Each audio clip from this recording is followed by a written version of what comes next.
Bat continued to completely dominate the ball on the penultimate day of the LV County Championship clash between Gloucestershire and Glamorgan at Neville Road, as Mike Klinger and Alex Gidman both scored tons. Indeed, the placid pitch had started to play a bit like a road as the home side had fought back with the bat on the second day.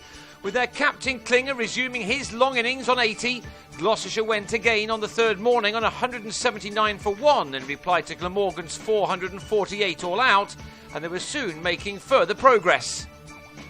Dan Housego had resumed his own innings on 46, and after 15 minutes of action on the third morning, he got a thick outside edge off Jim Allenby to give him the necessary boundary, his 7th, to carry him to his third 50-plus score of the season. This had been a patient one, taking him 135 deliveries, but a worthwhile one, that was for sure. Klinger had batted through 2 full sessions to make his second day 80, and he finally made it to 3 figures for the third time as his county skipper. The leisurely way he got there simply summed up his knock. He'd now been batting for more than 4.5 hours and had faced 225 balls. When you bear in mind that 66 of his runs had come off only 15 deliveries, you can work out that he'd done an awful lot of defending in between. But that's what was required by him and his team, a team which has started to show a lot of fight under Klinger's leadership.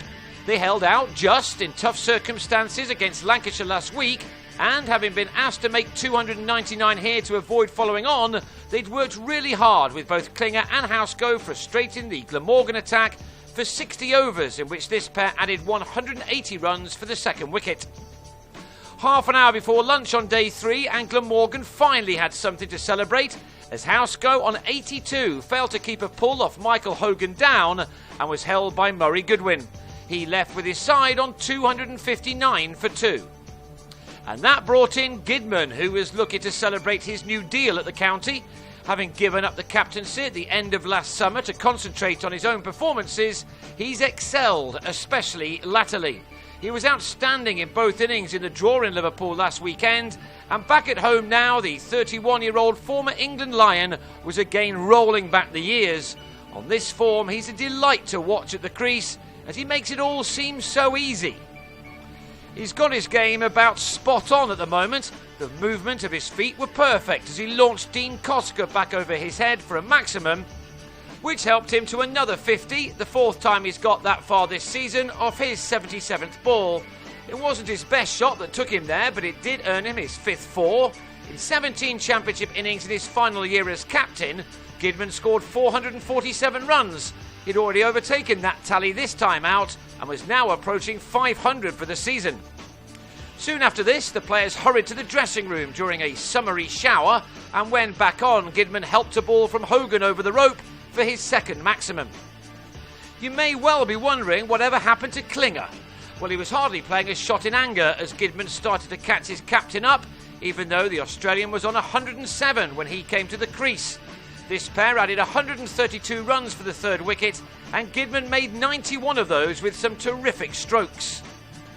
Klinger was finally out after making 142, edging a late cut to a diving Mark Wallace, but only after he'd faced 345 balls in 7 hours and 37 minutes at the crease. File this knock under epic. It showed the Aussies' immense powers of concentration. He was out with a total on 391 for 3, and Hamish Marshall, having waited 123 overs before getting in, now took the total beyond 400 in company with Gidman. Now was the time for the Gloucesters just to push on to get themselves a decent lead, to put Glamorgan under a little pressure on the last afternoon. In spite of the break for rain, Gidman was certainly helping that cause as he completed his second 100 in 2 matches.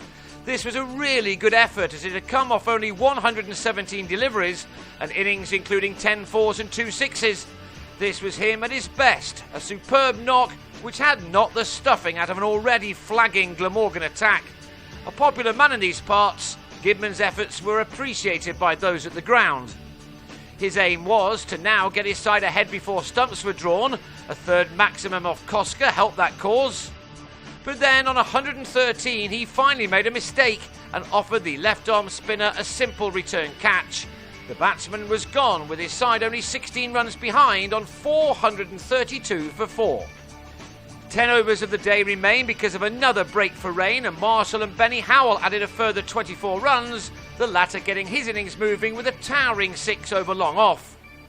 So Gloucestershire ended a good day for them, in which they lost only 3 wickets and adding 277 runs to end on 456 for 4.